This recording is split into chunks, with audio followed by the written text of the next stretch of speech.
All right. Well, maybe we'll try it. Maybe we'll have a yurt village.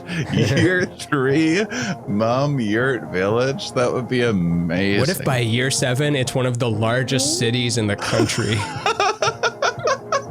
Did you know Momtown started as a podcast? No, it didn't. Momtown did.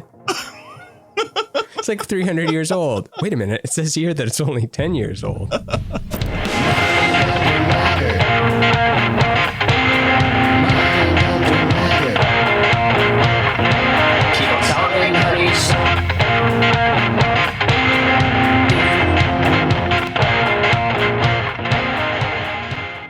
Rest in love, light, brother. Oh, thank you. That is so. You just have to, if you want to come across as super nice, just lower your voice. And call people brother and sister, because we're all brothers and sisters. Oh, wow. And we're high vibe only here on NPR. I'm Stormin Karchman. Do you ever listen to NPR and they say their name and it's just the most bizarre thing? Like, I'm Karna Schombegin. What? Karna Schombegin? I'm Leslie Hans-de-Bonds. This is All Things Considered, where we consider all things. That's I just realized that's the key to coming across as super nice and enlightened. Just yes. Nothing really moves the radar for you. Can't get me fired up about anything. I'm just calm all the time and considering things and just caring. And I was once irritable like you, but then I realized that I am light. And how can we be anything else but light? And then your bone breaks. All right, it's light. My bones are made of light. Everything is light. Oh man, it's you. I mean, how would people be able to decipher who is enlightened and better than them and who isn't if it weren't for that voice? A hat, maybe? A large hat? A large hat could indicate things. A lot of bracelets and necklaces could indicate that you're more awake. Look at how large that person's hat is. They must be so considerate of others. You could fit 5 people under that hat. Yes. Protect them. And I will. I will fit as many people fit under my hat. This is the Light Triad episode. We're gonna do 2 again. We're gonna make a regular one. We're gonna do a bonus ep because we loved doing the Dark Triad episode. So why not just go in being like, this is gonna be great. Like, let's just jinx it from the start. Yeah, it's the afternoon, the worst time to record. Actually, morning is the worst time to record, and I don't think we've done early morning, but my God, I think that could make for one of the worst episodes of all time. Well, we'll do a later one tomorrow night, and then packing up, I'm moving to Raleigh, and then we can record late night because I'll be east. Well, that doesn't make sense, but yeah. Anyway, we'll figure it out one way or another that we can do late night, whether it's after shows or whatever else. We'll figure it out. How does your family feel about you moving to Raleigh? Are they all right? See ya? Are they like, no, don't go? I think I think a little of both. I think they don't, I think they're just used to this is like how I am. Just one day I'm like, hey, I have a different life now, and I'm going to different places, and I'm living other things, and I have a new girlfriend now, and like new set of friends, and I think that they're just kind of used to me being like that. Yeah, if they're not by now, then Jesus. Yeah, it's been like 20 years of that, so. Just 20, huh? Well, yeah. Well, I mean, I guess you still lived under their house when you were in your teens, but they should have seen the signs. Yeah. You can't have a family of all straight people. You got to have one wild card. You got to have a wild card, but I was so quiet, so they didn't know until high school and stuff. Then once I started getting into trouble, at first it was I like fell in with the bad crowd. That was the thing for the longest time. My mom was just convinced it was like monitoring who I could be friends with, because it must be the friends were the ones always that the were. friends. I was always the one. It was pretty much always my idea. Anything, like as far back as I can remember, any trouble that I could get into, not only was it my idea, but I was always the peer pressuring one, trying to convince people to get into trouble with me. Come on, let's go yell ass at people at the mall. That's exactly the sort of thing I would do. I would literally go to the mall and I would just yell like dumb, random stuff like that, and insults and like weird things. Steal Playboys. Ooh. Yeah. I mean, that was valuable. Yeah. If you went in the bookstore and you went to the right area, and you know, they would keep an eye on that area for 14-year-old boys to be creeping in there, because that's a treasure. Yeah, the little curtain. Before the internet, I don't even think there was a curtain. It was just they put them way up on a shelf and in plastic. Yeah, and the black, completely shielded black plastic. It'd be horrible to be. I don't even think they were that shielded at the time. You know, they were figuring out porn and where was the right place for it and what to do with it. But it would have sucked to have been just a short person who can legally buy porn and wants it, but you got to ask for the step ladder. Yeah, and short people need it the most. They should put it too low for the tall people, where you have to like reach under a door. You can get it. But I also went into, I think, maybe on my 18th birthday, we went to a porn shop. It was me, because me and another friend had the same birthday. And we were also later birthdays. So most of our friends were already 18. And I think that was, I have a very distinct memory of going into this porn shop, because I'll never forget it, because they had booths in there with a curtain and everything, and you could go in and watch the videos. And I go in and I like select a thing and select like the Pamela Anderson video, which Pamela Anderson, Tommy Lee one. Yeah, Pam was my first time masturbating when I was I don't know, 12. It's something. Like the Beatles being your first record. Pretty standard. Yeah. Pretty standard 80s, 90s kid. Yeah. And then, it was a VHS player that I could. Baywatch was already slow-mo, but then you slowed down the slow. I gave myself blue balls my first time masturbating, because as soon as I felt something happening, I was like, oh no, I'm gonna pee or something. I didn't know what to do. There was some open micer, I forget their name, it was like a decade ago, but they had a joke about the first time I masturbated, I thought I was dying, and I've been trying to kill myself ever since. Yeah, especially because you're not, I mean, it's weird. You don't know what, like, how should you teach kids or not teach kids, but it's a strange experience of like, you don't know what's happening. Yeah. You can guess if you're a certain age, but thing shooting out of your penis in a different way than everything has ever shot out of your penis before. Yeah, you thought you had all the liquids down. Blood, piss. Here comes a new challenger. And so, yeah, that first porn shop that I went to, I play the Pamela Tommy Lee video, and then I watch it for a second, and then I just like look around at the walls of the booth that I'm in. It's just all come. It's just all come like so high up and everything. Like I couldn't believe it.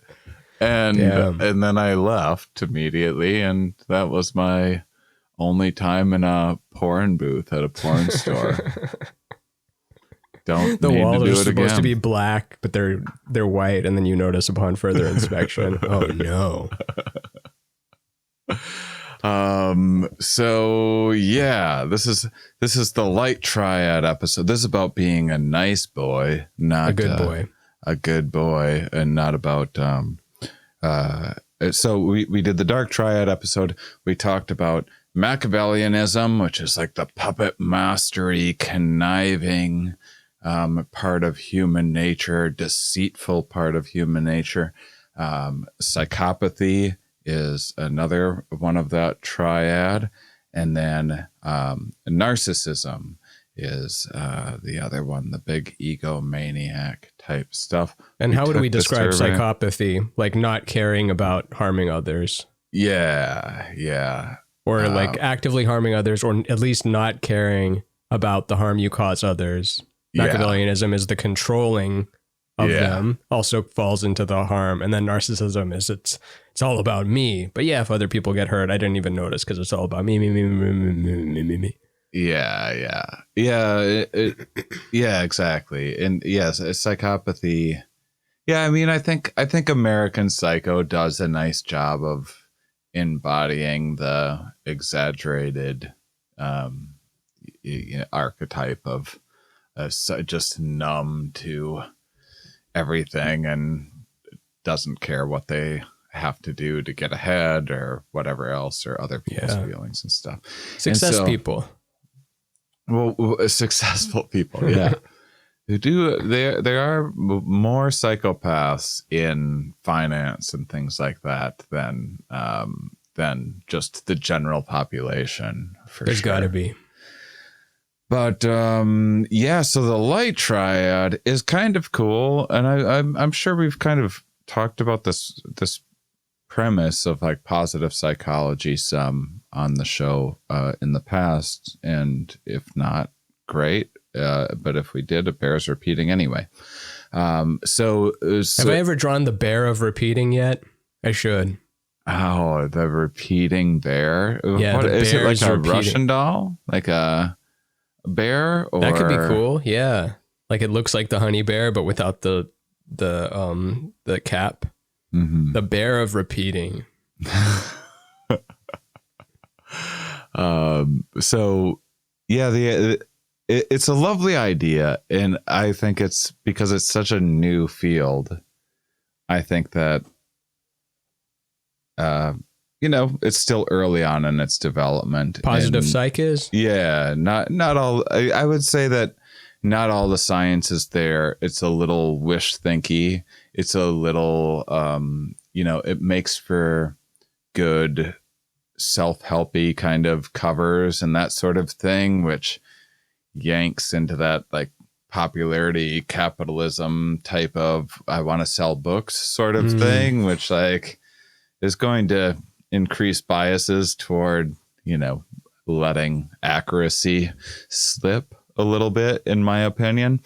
But the premise behind it is right as rain, in my opinion, which is the idea is that humans tend to, because of the negativity bias and things like it, we tend to focus on the bad things. And when it comes to getting funding or whatever else, it's like, how do we have less people kill themselves, or how do we have less people get murdered? And it's so hyper focused on just the worst of the human condition, and it leaves a lot of room for science to be like, well, but how do you be like, what if you're just like a normal person? What if you don't care about like getting rid of your depression so much as you're just like, I'm a pretty well-adjusted person and I'd like to be a little happier. Those happier things that I do in my life, I would like to focus more on those or make more out of those. So you're saying there's a lot of effort bringing people out of the negative into zero, but not a lot of effort bringing people from zero to somewhat into the positive. Yeah. Which makes sense. Like that is a higher priority to get people out of the red. Suffering's horrible. Yeah. Yeah. It's all right. I could suffer right now.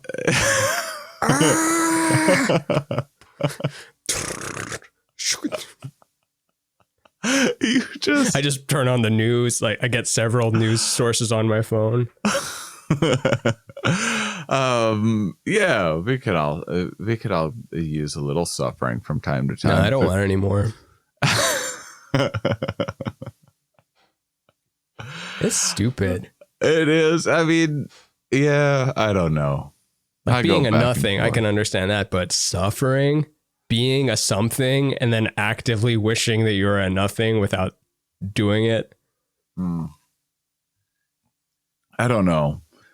I mean, I think it's inevitable. Suffering's inevitable, but there's certainly, it's really tricky to say because the things that get our attention, it's not like the news trying to scare us for control, or it's just the things that are part of human nature that we tend to gravitate toward are like really loud, flashy, horrific things, scarce things. You know, we talk about this quite a bit.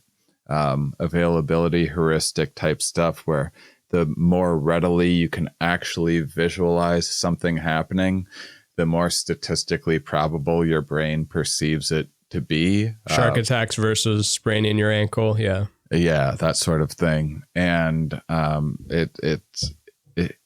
a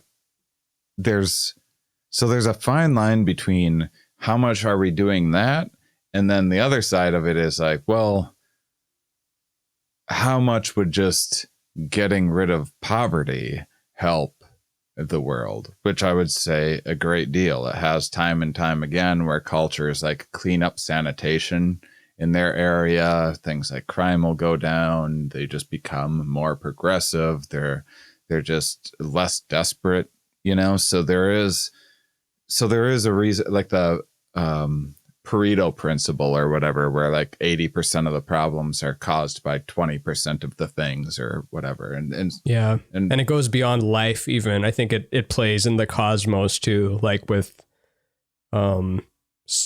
galaxy densities and things like that. That could be a wrong example, but I just know that it's not like a strictly human thing. The 80-20 rule is just all across the universe, which makes it quite a pickle when you're trying to take something like that down, when you think that you can just write some policies to fix it.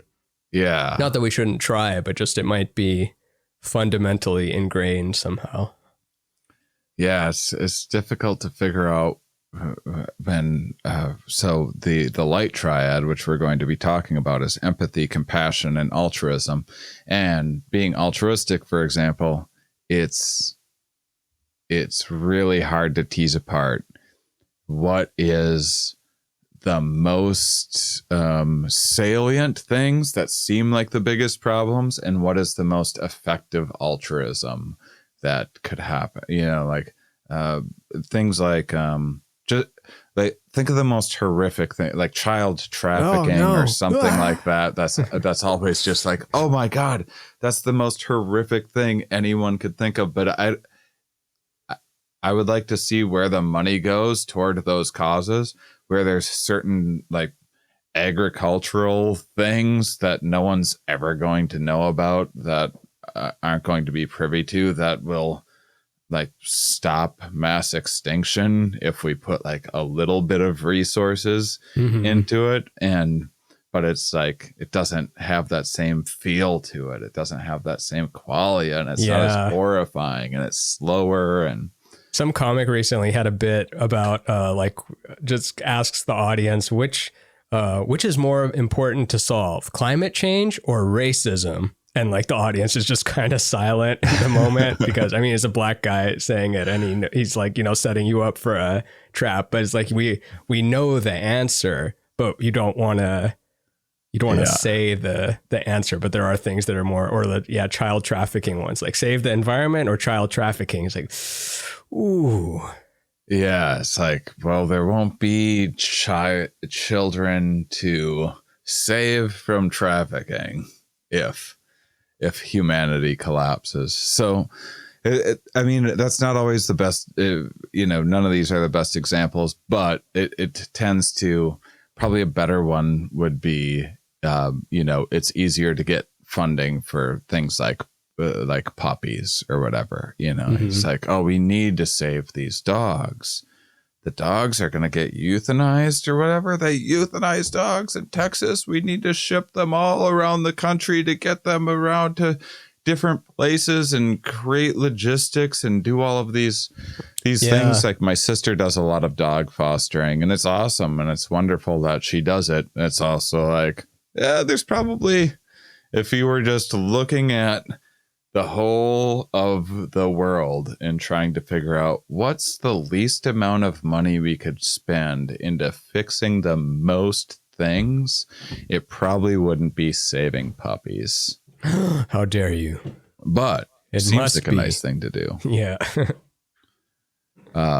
So yeah, anyway. And I heard, like, through my brother, because I was inquiring directly about this, but like with getting grants and things like that for science things, it's so much about what is hip at the time and the way it's worded. Like, remember when time crystals was announced? And then if you talk to physicists, they're like, it's not as interesting as you think. But the word time crystals, it's like, oh my God. Or the way nanotech was big 10 years ago, and now everyone cares more about deep learning than nanotech. So if it's got deep learning in the name, you're more likely to get funding than someone with something possibly better. But if it's not a sexy name, then screw you. You get $5. Exactly. And that's part of, it's a difficult situation because say politicians were doing most politicians were doing exactly what they were supposed to do and trying their hardest to do it and create the best policies. They still don't know that much about any given subject. And so everyone coming to them to figure out, to ask for grants and various things, they're going to have to do and convey things in an interesting way. And so the better that you're able to convey that information or grab someone's attention, the more funding you're going to get for your thing. And I doubt there's many organizations out there that are going to be like, you know what, we actually don't need that much money. We might have oversold you on that. Give it to someone. Yeah. Give it to a more deserving research project or whatever. Life is messy. That's why I've said over and over again that the fundamental nature of reality is not particles and time space. It's marketing and fashion. Those are the two fundamental things in reality. Yeah. We think that it's the stubborn particles, but it's marketing at the core. Yeah. So I really like this idea of this light triad on the surface. I again, it's newer in development. I don't think it's been as rigorously tested, but rather than trying to like figure out psychopaths and why are there serial killers, I love that Mindhunter show. Have you seen that? No, but you've talked about it before.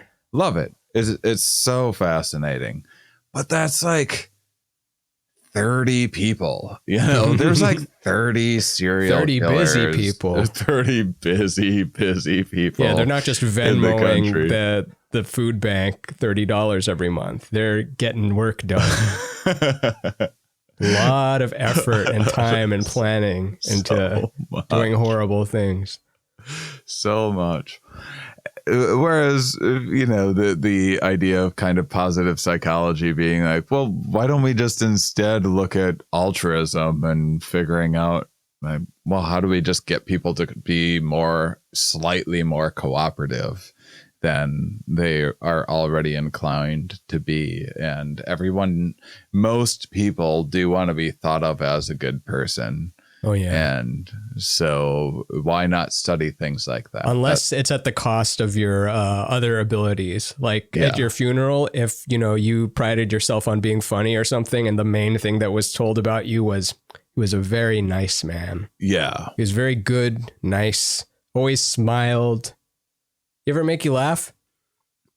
He had this light in his eyes that looked like he would just pick you up from the airport if you ever asked him to. But we like to think, like, well, that was a good person that helped people in whatever ways. But at the same time, it's inconvenient to help people, and like we only have so much energy, and our schedule is already filled. Yeah, our schedule is so full. It's hard to just make time and go out and be nice here and there. It's like, props to everyone that volunteers at things and just doctors that go risk getting terminally ill for zero money in a rough part of the world. Yeah. Where there's like, I think there's a doctor per 400 people in the US. There's a doctor per like 40,000 people in some parts of the world. Damn, that's tough to be in anything for 40,000 people. To be a mime for 40,000 people, for being a, door opening person, a bellhop, anything. Respect to you. So, the other thing is that now that you say it, that funeral analogy, which is hilarious, like you want to be known as the funny one. There's also something like when you say someone's nice, that's just like, oh, they're nice. Mm-hmm. Like it's not. They weren't particularly intelligent, impressive, anything, but they weren't an asshole. That was the best part about him. Yeah, I mean, you want both. Honestly, it's like, oh, he was so raunchy and funny and stuff, but he was also a sweetheart. People didn't know that Don Rickles was so sweet. Like I thought he was going to rip me apart, but at dinner, like he was just the sweetest old man, and that kind of thing. And then there's also the opposite, where Cosby or something is seen as sweet, and then you look behind the scenes and not so nice in this other way. Yeah, right. And so it's a tricky bit of business, but I also do think that some of the these light triad things are just simply more boring, and I don't think that they should be. The older and older I get, I hope that we find more interesting ways to celebrate these positive, the example of Ted Lasso, which you probably haven't seen yet, but is a very good example of figuring out a way to like, oh my gosh, they've made a super nice Flanders-y-ish character, but that character's also intelligent and witty and not like this dopey, goofy neighbor that we're all having a laugh at because they're gullible or, get walked over or whatever. Yeah, it's trickier, but it can be done. And it seems like that show has resonated with a lot of people. Yeah. I haven't heard people talk about it recently, but I remember like 6 months ago, everyone was talking about it. Season 2 was not as good. Sophomore slump. It's more likely to happen than not. It happens, yeah. Except with us. Mm-hmm. This second season we're in right now, and we're popping and driving on all cylinders. Pew, pew, pew, survey here, Campout here, regular episode here. Pew, pew, pew. We do have so much going on.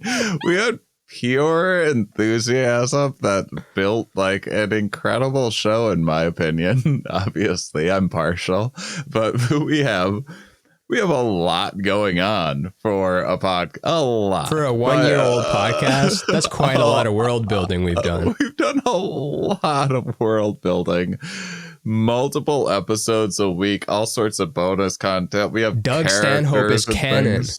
Doug Stanhope is canon in the Mum universe. Exactly. How many people have that? That's crazy. And then season 2, we were like, well, we'll throw more on, I guess. We'll just make a festival and stuff now too. So yeah, the Busy Boys of Comedy. So you want to do this this survey? You want to get into Let's serve it up. Part 1.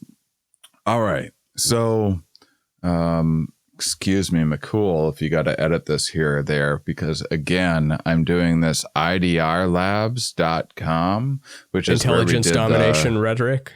Yes. Intelligence domination research. No, but I like that just as much. Individual differences research. Oh, dumb. I mean, duh. And I just started using this in the Dark Triad one, and people liked it. But for whatever reason, what I don't like about it is it just mixes up all of the things every time you do it. So it makes it hard for people to play along with the questions for us. They almost need to stop right now, go to the idrlabs.com and try it. And then I have to have ours in separate windows and keep track of things. It's a whole Why did nightmare. they do that, do you think? Why is it not consistent? I have no idea. But we might not use it anymore after this one. Who knows? But yeah. Anyway, we're going to go for it. That doesn't matter. That's just a background thing. But yeah, I'd recommend checking out the link, because once you hear us talking about it, it's going to prime you and you're going to change your answers. And like we do to one another, I'm sure we would answer slightly different if we weren't talking through each question. So you might want to get the before survey. Make sure and post it on YouTube as well. People had a lot of fun posting in the YouTube comments and comparing it to others, because you might be surprised at what you find. Also, don't judge yourself too harshly if you end up getting a low score in something that you wish that you'd gotten a higher score in, or you thought you would get a higher score in. All of these things are good for large sample sizes. It doesn't necessarily dial in things on an individual level as much. Don't expect to win a Hume. Have you ever watched HBO's Girls? No. Where the Chris O'Dowd or Chris Dowd, I forget his name, the character that's like really philanthropic but also a douchebag, and then the girlfriend character takes an award off the shelf and then just throws it, and then he goes, "My Hume! I got it for being a humanitarian." Hume is a great word for a humanitarian award. All right, here we go. Question number 1. Oh, so again, these 3 categories are empathy, compassion, and altruism. So we talked a little bit about this in the Dark Triad episode, but empathy is more your ability to understand the minds of others, not so much the sympathetic, like, touchy-feely side of things. They often get kind of confused, because I think that empathy does also, understanding others tends to come along with being more mindful of others' suffering. I always thought empathy was feeling it, and I thought sympathy was the intellectual one. Nope. But I'm getting it tipsy-turvy? Exactly. A lot of people do. Yeah. Oh. And so compassion would be like the sympathy one. That's the tendency to experience sympathy, pity, and concern for those who are suffering. And people mix those up all the time. Wouldn't feel bad about it. And then altruism is the action. And so do you want to guess at where you fall on these, or should we just get... I think I'm going to be right in the center of the bullseye. On all 3? Actually, no, I'm going to go a little bit higher of a good person. Okay. No. Well, let's go safe. Let's go right in the middle. Right in the middle? I think I'm going to be... Middle Manny.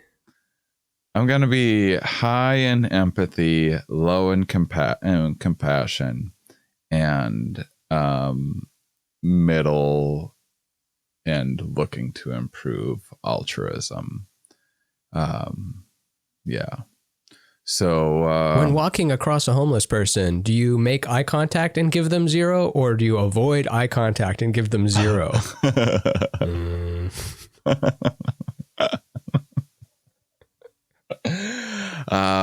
Okay. Question number 1. I prioritize being there for others in their times of difficulty.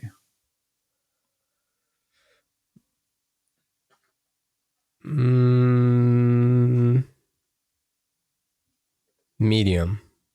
Yeah, I think so. What is that? Is there a neutral? It's a 5-pointer. So we got our strongly agree, regular agree, and Nucci Boochies. Okay, neutral?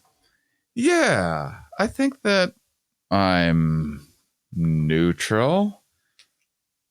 I feel like I'll send a text, but how many people can I be there for, and what service do I provide, and how much does that help? What meets the criteria of a time of need? You know, like we're all needing things most of the time. Like, when is it really? I remember Cole Marta, his mom died, and he wanted to like take a trip somewhere, and I was like, "Yeah, I'm broke, but sure, let's go on a road trip or whatever."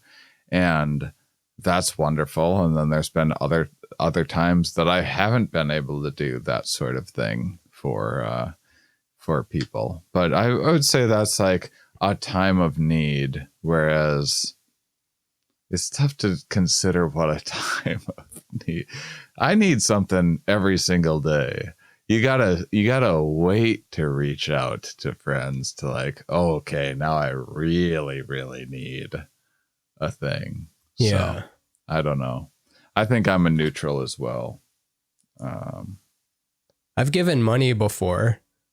I mean, that's a funny thing to say. Like, I've given money once before, but just like I'm remembering if someone was in a real bind and like they needed $200 or $500 or something like that. Yeah. And then it was like that. I never thought twice about that and never asked for it back. But then if it's, it's like, I need you to come drive an hour to be here while I vent or something, then maybe that one's not as much. Yeah. Yeah. It's driving an hour to vent. Yeah. That'd be a tough sell. All right. Let's put both of us down for a nooch. There is probably something wrong with people who take the time to help others without expecting anything in return. Strongly disagree. I think we're wired to want to help people, and even though you're not expecting something in return, the little selfishness part of us is probably doing the pat on the back thing, like, I'm a good person. I didn't ask for any compensation or even hint at the fact that I would want to be thanked. I'm doing this for me because I'm good. Oh, yeah. Also, things come of that a lot that are very self-interested, like like the casual campout that I checked out. I went around the whole time. I was just trying to help people because I wanted to get a sense of like, okay, when I'm actually here and there's problems arising, what kind of problems are going to crop up and how difficult will they be to manage? And then sometimes I'm like, hey, do you guys want like a fire? But it was like, I really just wanted some good pictures to take and stuff. I'm like, oh, this would set the scene nicely. And I helped one of the maintenance guys that was building a yurt there, and I helped him out. Like, there's a big, long, awkward piece. I'm like, you need a hand with that? And I saw him struggling a little bit, but also I just had a lot of yurt questions. And then from that, I ended up getting, I'm actually staying in a different place. So I was going to stay with my new lesbian friends. I was going to get one of their rooms. Now I have a whole house to myself for the same price, because this dude has a house that's open that he can't rent out. And I just helped him move a board. It took like 10 minutes of my time. I didn't know I was going to get anything out of it. And now I have this amazing place. It's amazing. Yeah, it rewarded you for it. It rewarded but on me paper, for it was selfless. On paper. I paper. had no idea dude had a place I could rent or anything like that. We just got to talking about stuff. I just wanted to know about yurts. I had a lot of yurt questions. Who Cost does you about $20,000 to get all the stuff for a yurt. Really? Then you got to build it. 20,000 is not bad. We could have a whole mum village. Just get the team and a bunch of. We could all just like live in a community of yurts. Yeah, it would fall apart in 2 weeks, like most perfect communities do. You need regular society. You need cops that give you traffic tickets and a Kinko's and a Target there. You need it. They tried that with Ram Dass and Tim Leary, and they did acid and just created all week, and they hated each other by the end of 2 weeks. They all had STDs. Everything was broken and on fire, and then they went and became, hedge fund managers. I think I could live with Banana and McCool and everything would be okay. I think if you and I lived together, that would be playing with fire. I don't know. I mean, I think I don't think we would fight. I think I would just eventually want to move out probably and be it's just like it would be if we spent more time together than we do, it would be tricky to keep the energy. That's all. Like it would be. Yeah, maybe. But I feel like we'd respect the boundaries and things. And we're both fine with alone time. It's never. Yeah. That's true. All right. Well, maybe we'll try it. Maybe we'll have a yurt village. Year 3, mom yurt village. That would be amazing. What if by year 7, it's one of the largest cities in the country? Did you know Momtown started as a podcast? No, it didn't. Momtown did. It's like 300 years old. Wait a minute. It says here that it's only 10 years old. Now I want to start a Momtown for sure. And once I get an idea in my head, it's going to happen. That's why the Mum space station is going to be so fun. And it's why I'm learning Russian. So I can be the Russian upside down guy in the Mum space station. Vas is close. Welcome to Mum station. No, you are upside down.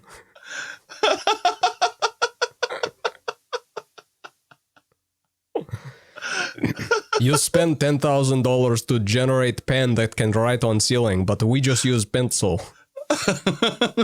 Save rubles.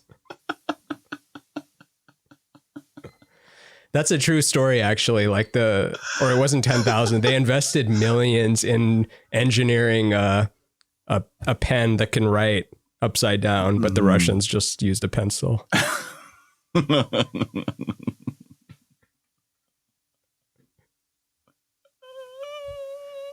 You're learning Russian to be the upside down.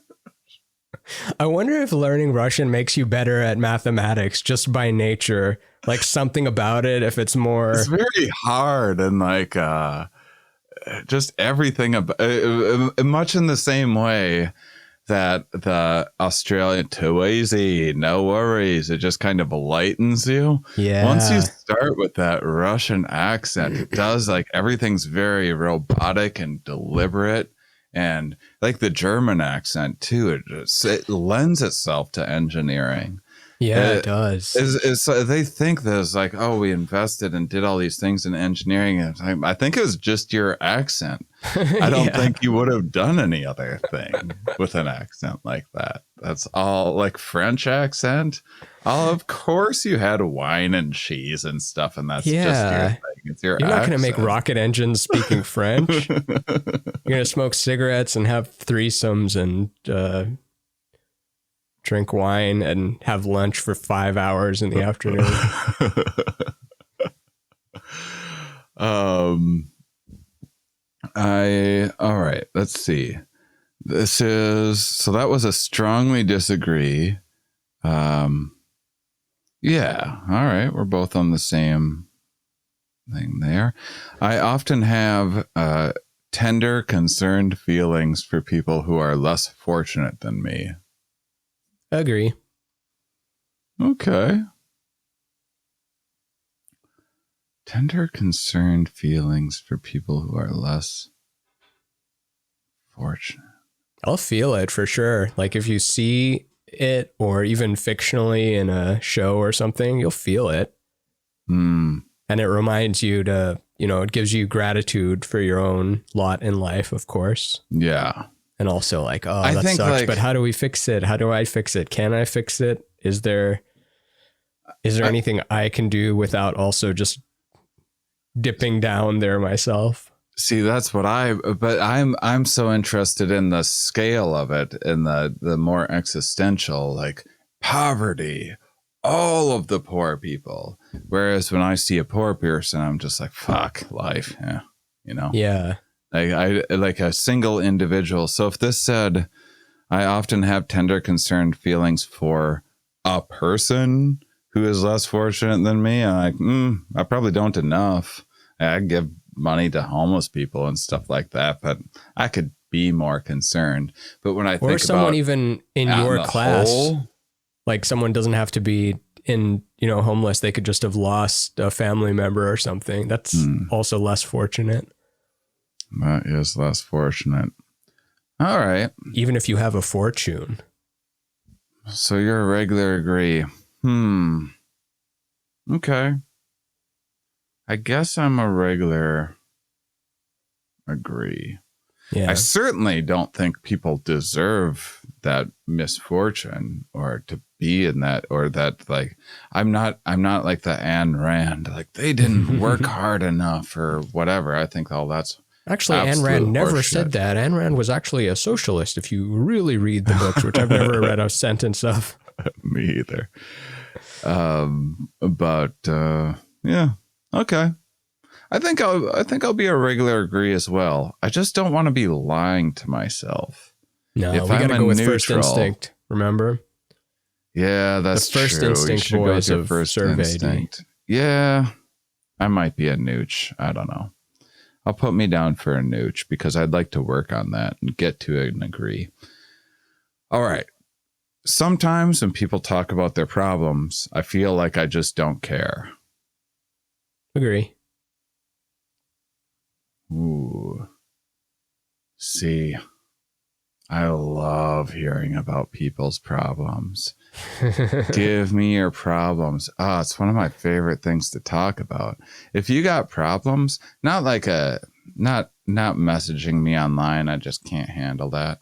But if you know me and you got some problems cooking, run them by me. I love it. Sometimes I'm like inappropriate of like, I like relish in the tragedy of the human condition. When someone's going through a breakup or whatever, I'm just like, oh yeah, of course. Yeah. Cause life is horrible. Yeah.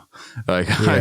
I just love hearing, maybe I just like having that validated, like my perspective on the hopelessness of it all or whatever. If it's interesting, but it can get kind of repetitive. It can be a little repetitive. Yeah. I don't know. I think I'm a strongly disagree though. I think I like hearing, I think I'd be an okay therapist. Good. I like this. I like this divergence we've got going here. Yeah. All right. Here we go. I can tell when others are sad, even if they are not sad. Strongly agree. I've got the spidey sense. I can tell when others are sad, even if they have not said anything. Strongly agree. I'm not sure that I have a spidey sense. I'm going to put me down for a regular old agree. Am I better at it than average though? Yes. I can read a room. I feel like I've never missed. You've never missed. It's deafening. Yeah, really? Mm-hmm. You got a sad detector? That's amazing. Oh, interesting. Well, before we had this podcast, it was because you don't like talking on the phone as much and like Like most people, I'm the abnormal person for liking talking on the phone in a modern society. But I would always save my call to you for like the most desperate time. And I think you would know that. You would always call back right when I needed it. Oh, interesting. Maybe I sensed it beyond even being near it. Maybe. Okay. Well, I'm a regular agree. I don't know. I'll pat myself on the back for being more mindful, but I don't have a superpower like yours. It's not that good. I trade it for being able to jump like a foot higher. Like no one even notices that I have the power because I jump less than like a high school B team basketball player. But towards me, it's high. I'm surrounded by sad people and I'm just blissfully unaware of it. And I'm just jumping like Luigi on the ledge outside of my house.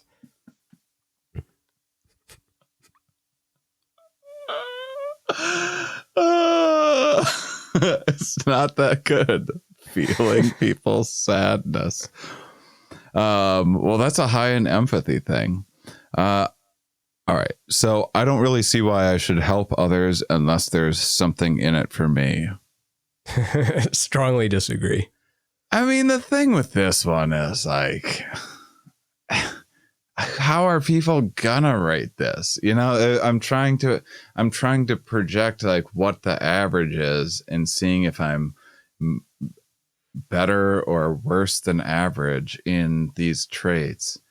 And even because otherwise, if you don't even think about that, if you don't think about grading yourself on a curve, then you're just going to say like, oh yeah, of course I'm the best. And I can detect all of people's emotions and help them and hear their problems and give and do all of the things. Like all these questions are just phrased in a way where it's like, of course you want to think of yourself in this way, right? Like, yeah, especially that one. I think they're not as easily phrased as that one, but that's a particularly like, how could you not say that one?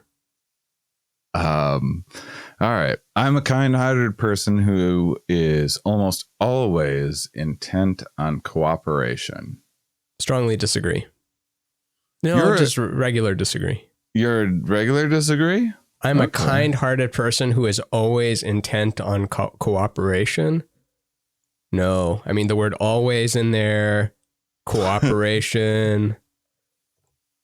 I'm not pure lone wolf. I mean, obviously I do stuff with other people and things like that, but I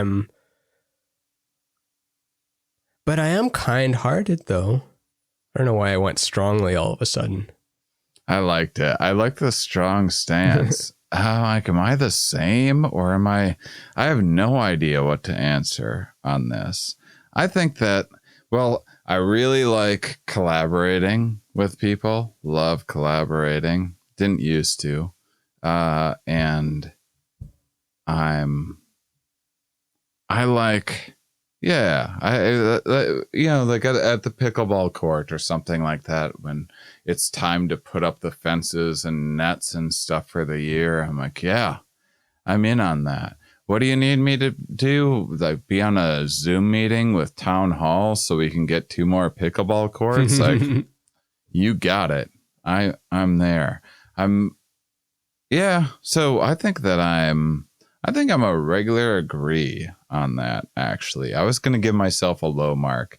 I've talked myself into being a kind-hearted person intent on cooperation. Yeah, I cooperate. But I'm also so fucking disagreeable in certain... I think that's towards people that aren't cooperating. There you go. In my opinion, I like to punish them for that if I can. So question 8, other people's emotions are their problem, not mine. Agree. Yeah, I'm like a neutral there. And it's not like I should expect them to be any other way than feeling what they feel, but to hold that within yourself, like that you're responsible for everyone's emotional state, and like, oh, I got to bring them back to here. I got to reel this in. This person's too unnerved. Like, no, if you're upset right now, you should let that burn to completion. Yeah. And I'm not going to let it into my, field. Yeah. You might have just talked to me and didn't agree. I better stick with neutral. That was my first choice, but I agree with everything that you said in talking about your agreement, for sure. All right. Question 9. If I see someone going through a difficult time, I try to be there for that person. Didn't we already get asked this? These things are repetitive sometimes. Neutral. Nooch? Yeah. I'll be an agree. I'll be a regular agree. Question 9 of 24, or 10, actually.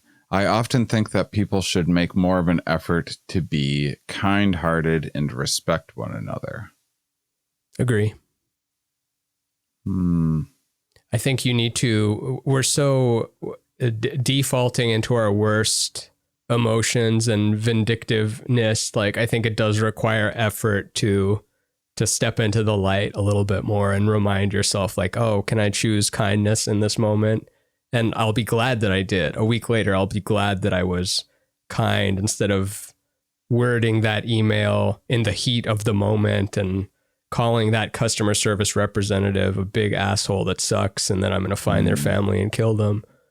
Instead, be polite, and then a week later be like, you know what? I'm not even that mad about the extra $15 charge. I don't know why I threatened their family for it. I know.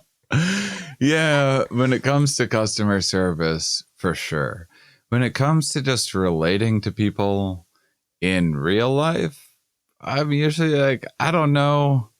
I wish people were more. That is real life. That's someone's job. Right. Yeah, exactly. Yeah, you're absolutely right. But when it comes to actually seeing someone out and about physically and talking with that person and having social gatherings and things, I feel like I wouldn't mind people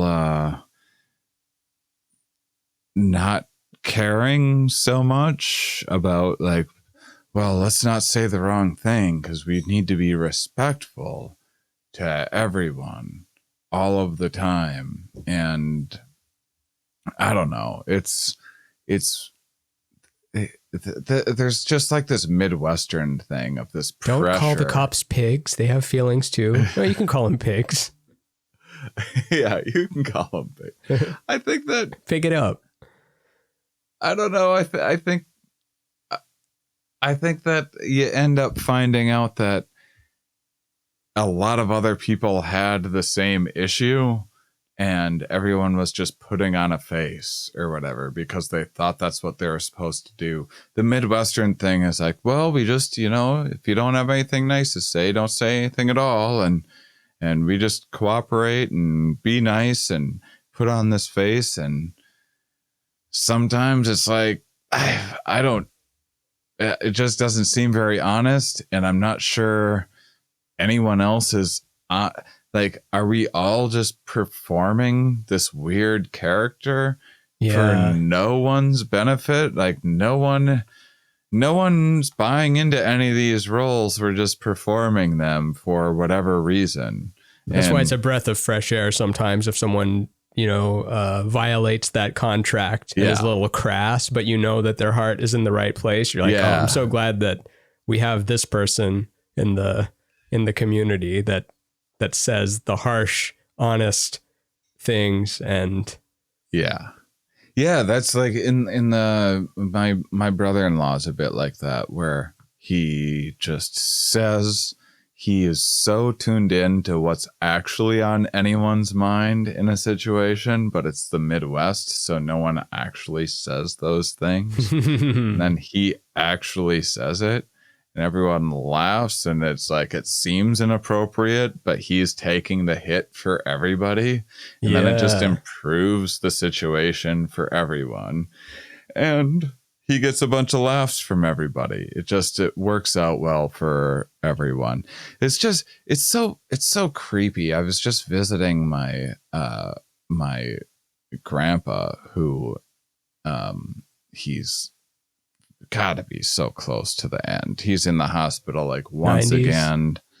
Yeah, he's like very close to 90, and he has like some other new infection. He's on the last like antibacterial this and that thing that they can possibly try for him, because he's immune to all of the other ones at this point. And Damn. you know, I mean, he's been dying for decades. I can't believe he's still alive.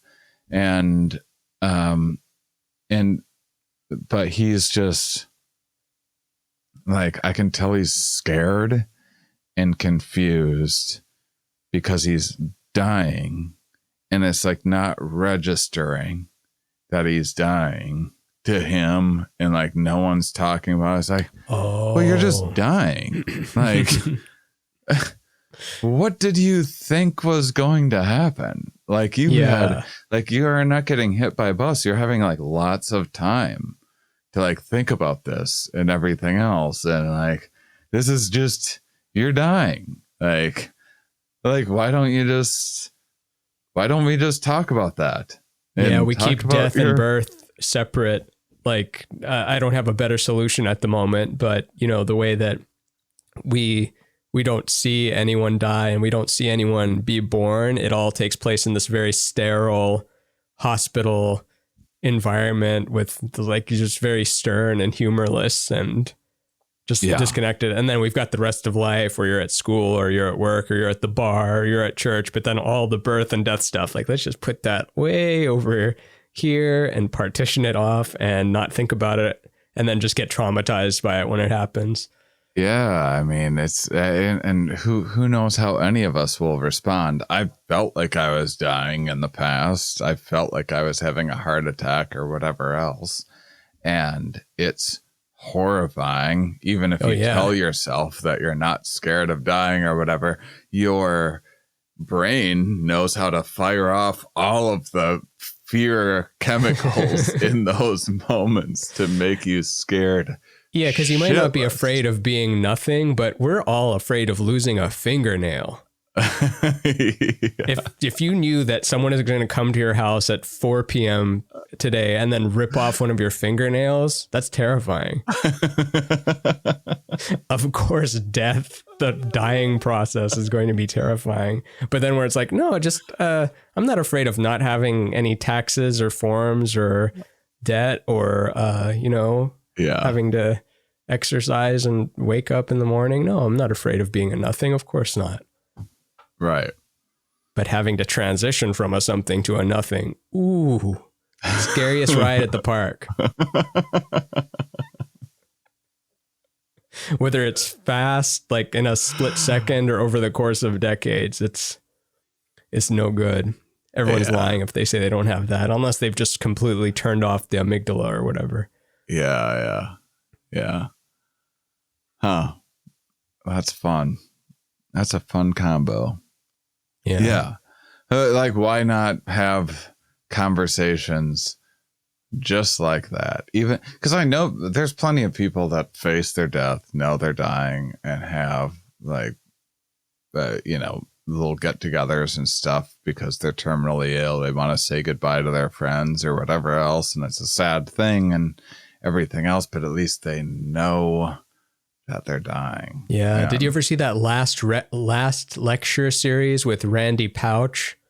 He's some professor that was diagnosed with some terminal disease, and he's like, I may appear fine now. And then he does like 10 clapping push-ups. He's like, but I'm diagnosed with this thing that is going to kill me within a year. And I decided to put this lecture together. And, he talks about what's important in life and what's not important, and the story of him getting a new car, and his nephew was gonna like come in there with like a cherry Coke, and then the parents are saying like, don't bring in that into your uncle's new car, it's his new car. And then he just took the Coke and then just poured it onto the new car to teach the kids that like, these are things, these aren't important. Like, what's important is your friends and family, and just a bunch of little lessons like that. And then sure enough, he's dead. in a year. And then that added so much more weight to the lecture of like, oh shit, he actually did die. And he actually did document his decay and was mindful about it.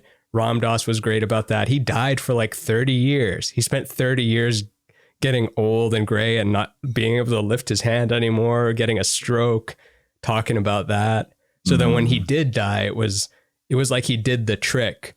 Like he was talking about jumping over the shark or jumping over the school buses. And then when he died on December 26th, 2019 or whatever it was like, holy shit, he did it. He did the death. Yeah. So I wasn't sad during his death. Other ones are sad because they're unexpected or you felt like they didn't, reconcile with it. And then that one, it's like, oh, he spent his whole last part of his life dying. So it's good that he did that. Would have been worse if Elon like made him into a sentient AI and then he's like, I'm fine now. What about all that talk about dying for 10 years? It's a lot of buildup for no dying. Yeah. Do the deaths. Let's see the trick. That was fun. He even talked about when he had the stroke, he thought that he was going to, because he had talked about being consciousness and love light for all this time. And he thought he was just going to blend into it and be joyful. But he was like, no, when I had the stroke, all I could think about was ceiling. Like I was just frozen in the thought of ceiling. That's pipe. And it was very like sterile and not sad, not happy, just describing the stroke for what it was. It's called Dying to Know, I think. No, it's called Fierce Grace. The one about him getting a stroke is called Fierce Grace. That's a good doc. Reminds you how lucky you are to not have a stroke. So scary. I mean, some strokes are worse than others, and some people just have a stroke and then like go to the doctor and they're like, I think you had a stroke last week. And you're like, huh, well, would you look at that? I had a stroke. Huh. This one line that stuck out to me a lot was because Ram Dass was the master of the one-liner and the two-liner, and then his friend is like, now he's taken the pregnant pause to whole new dimensions. And Ram Dass is trying to describe, he's like, words are clothes we use to decorate concepts and send them into the world. Now, closet closed. And just starts laughing maniacally, but he understood that his ability to dress up concepts in the clothing that is words is just gone now. He's like, fuck, I can't send out concepts into the world now. Even though he described his inability to describe shit very well. That was the weird twist. Fascinating. Yeah, I hope I don't get one of those, but if I do, I'll be fine. All right. So on this question, I often think that people should make more of an effort to be kind-hearted and respect one another. You said you're a regular agree? Regular agree. And key emphasis on make an effort, because sometimes your body is craving that beer or that soda, but it needs water. And in the moment, it's like, this isn't what I crave. Like I crave lashing out. I crave swearing at this person, but I know if I repress it, I'll be happier later. Question 11. 2 more for this part, for part 1. Part 1. When others feel sad, I am there for them right in the midst of their sadness. Neutral. Nooch. Okay. I'm gonna disagree. If you let me know. People don't tell you that they're sad until afterwards. Then they go, poof, a month ago, I was really in it. Yeah. And so it's hard. Part of that can be denial too. And you don't know how bad you were feeling till you're back at a baseline of normal. Yeah, that's true. It's just like, this is what life is. Just a sad mess of hopelessness. And then you get feeling good again. And you're like, oh my gosh, life. It's full of opportunities. Wow. It is funny that there's like two camps of people. The people that suicidal ideation, even though there's probably no chance they'll actually do it, it's commonplace. And then there's the people that it's like, I had suicidal ideation for the first time ever. What do you mean for the first time ever? You're not playing it 24/7. Mix 96.5. All suicidal ideation all the time. Coming up next, it's Why Should I Go On by you.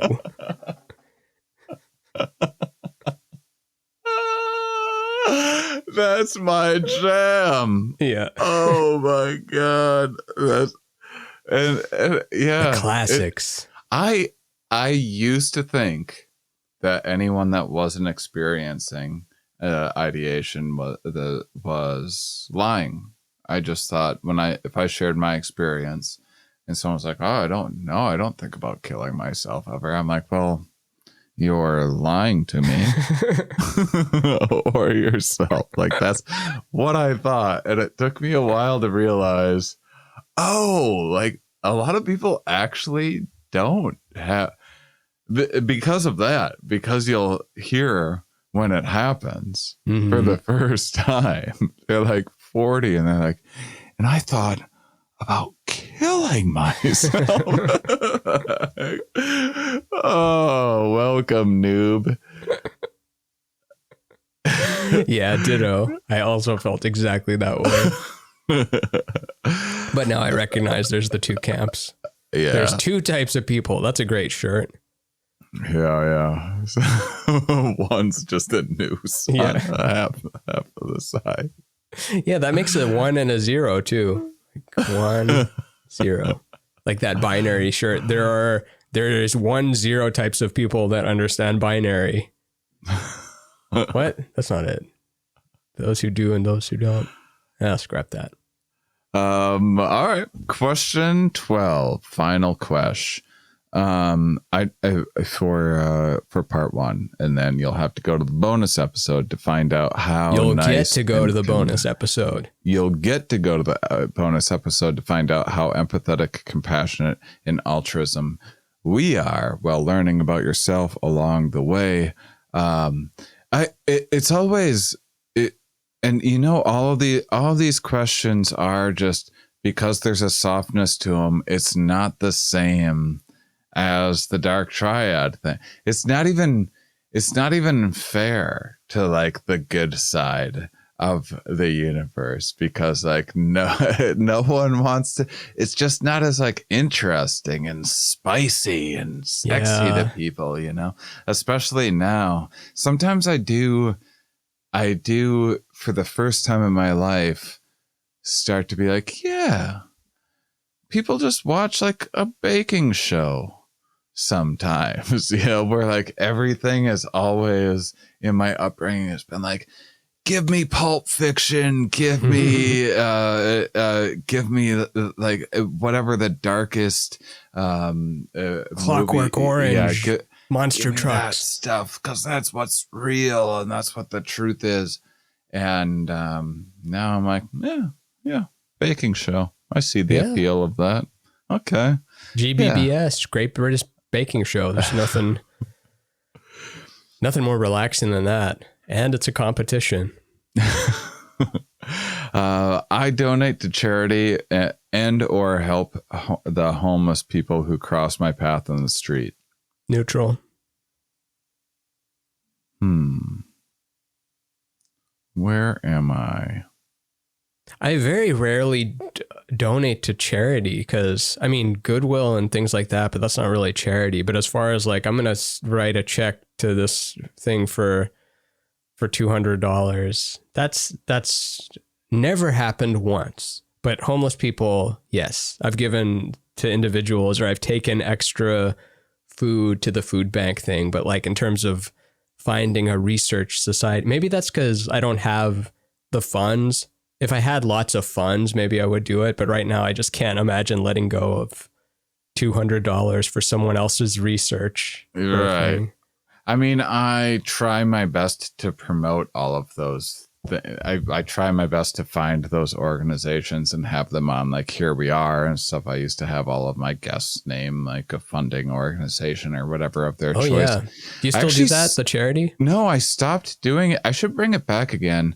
I stopped doing it for a couple like practical reasons, and then one like sad one, which is just that I got sick of like the world turned into everyone virtue signaling became the hot new insult that we just call people virtue signalers for caring about others. It's funny when Republican senators still, on the day of a mass shooting and like a bunch of 10-year-olds are, dead on the floor from bullets. And then their Twitter is still like talking about, we have to do something about these virtue signaling critical race theory thinkers. Like they still on the day of the shootings, they're still sticking to that point. Yeah, because they're the fucking worst and they manipulate the dumbest people on earth. I know a lot of those dumbest people, and believe me, they fall for all of that shit. Yeah. And it's awful.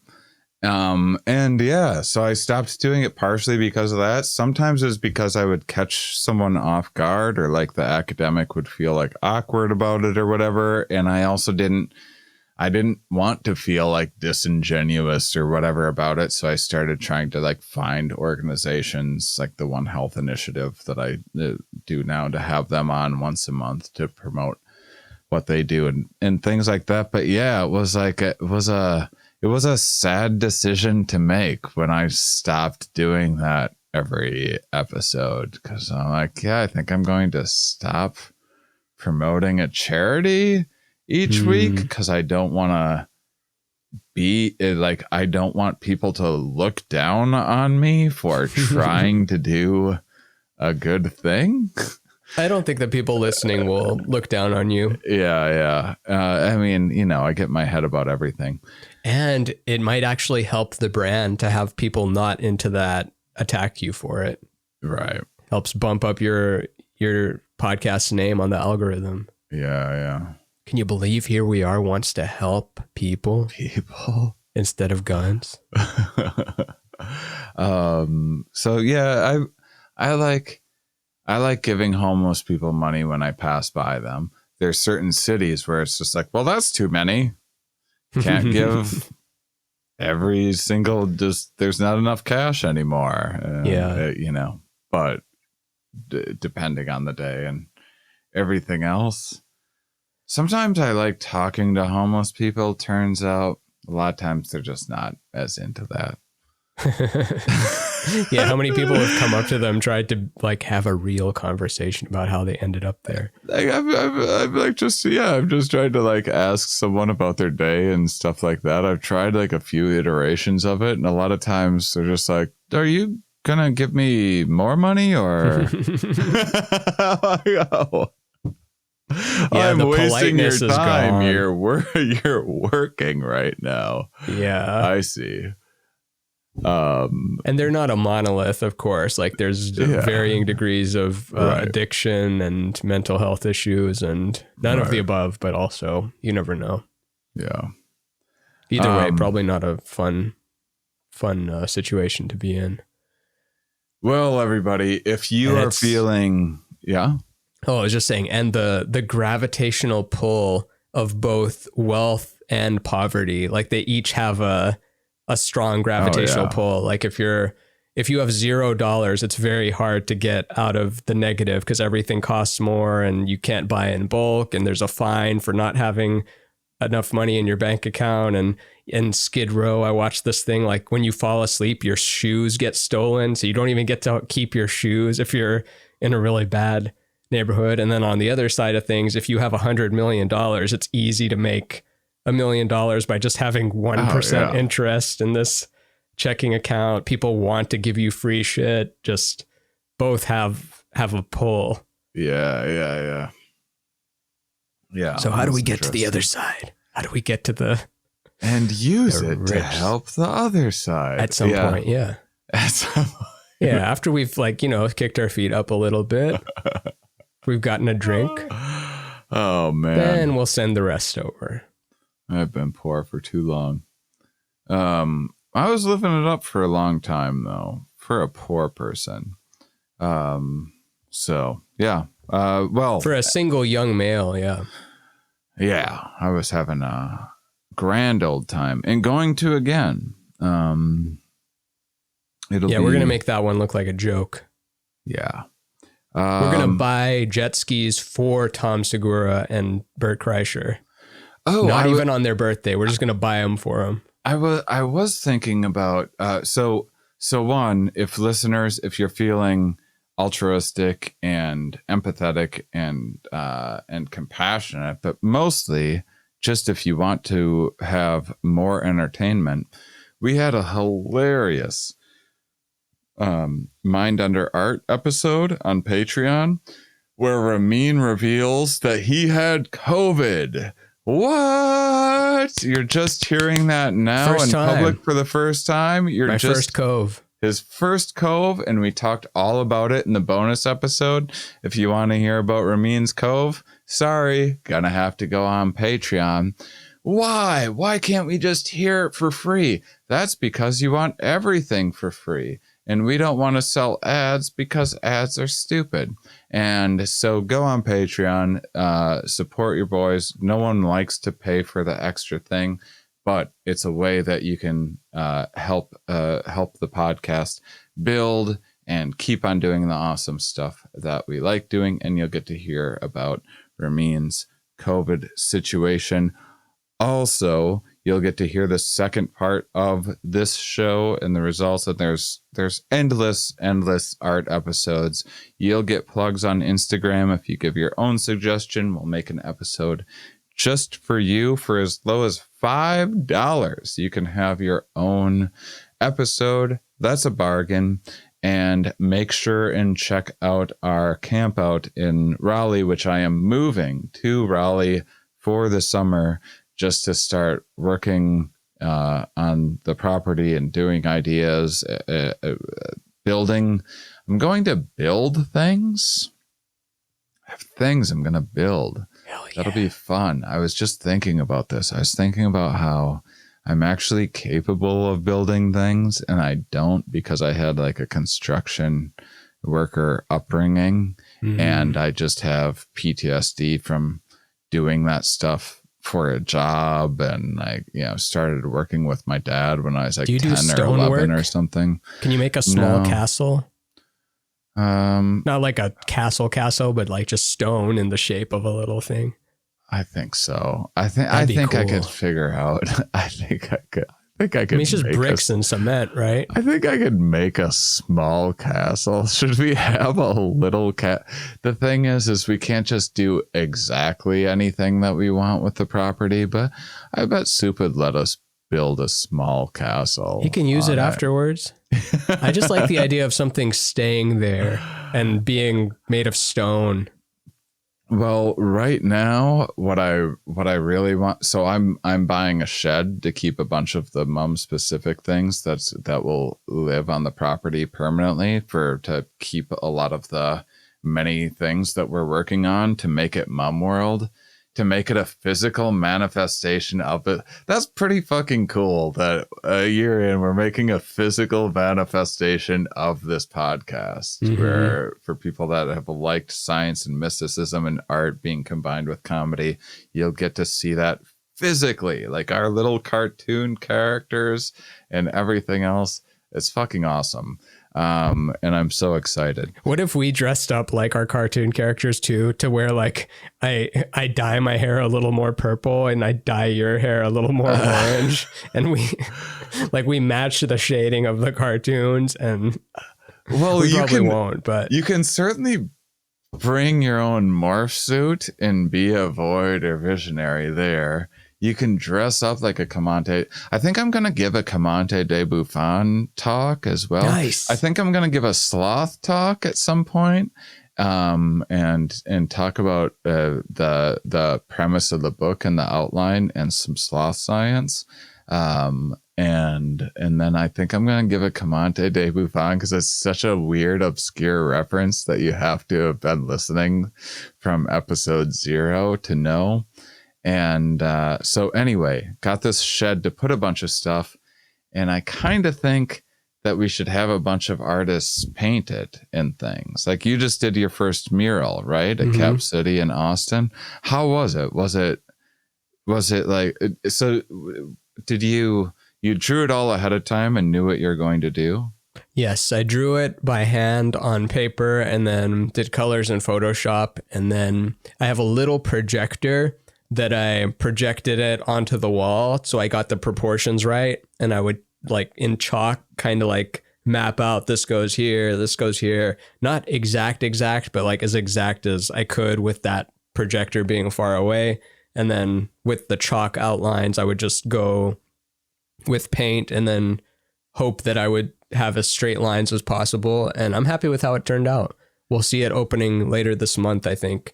Although they keep pushing back their opening week after week after week because their gas isn't even turned on yet. But I'm very excited. Your stuff is so well suited for that. And so we have at least, I'm going to have a shed that I think we'd be able to paint as long as I don't see why not, unless the surface is something or other that doesn't.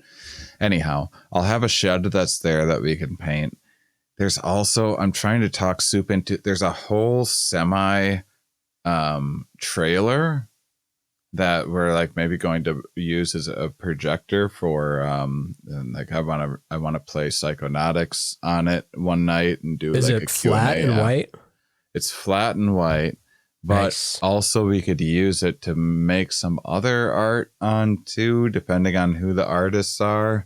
It would be cool to have a permanent, a couple permanent mum structures on the property. Do you know what would be really cool? Soup would love it to have it.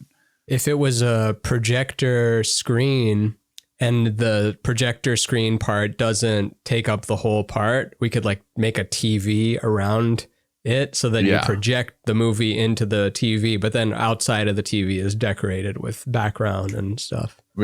I think we can make that happen for sure. That'd be dope as fuck, yo. We were talking about painting it today. So check that out. Support us on Patreon. Go write a review. Do all the signal boost stuff. Tell your friends and everything else. We hope to see you in the bonus Light Triad episode. Once again, that is idrlabs.com. If you want to take it yourself, we aren't affiliated with that company. I don't give a shit if you go and do it or not, or if you find a different one. But that's the one that we just used. It's a pretty cool site. And so check that out. And until next time, keep on salivating, honeys. Ding.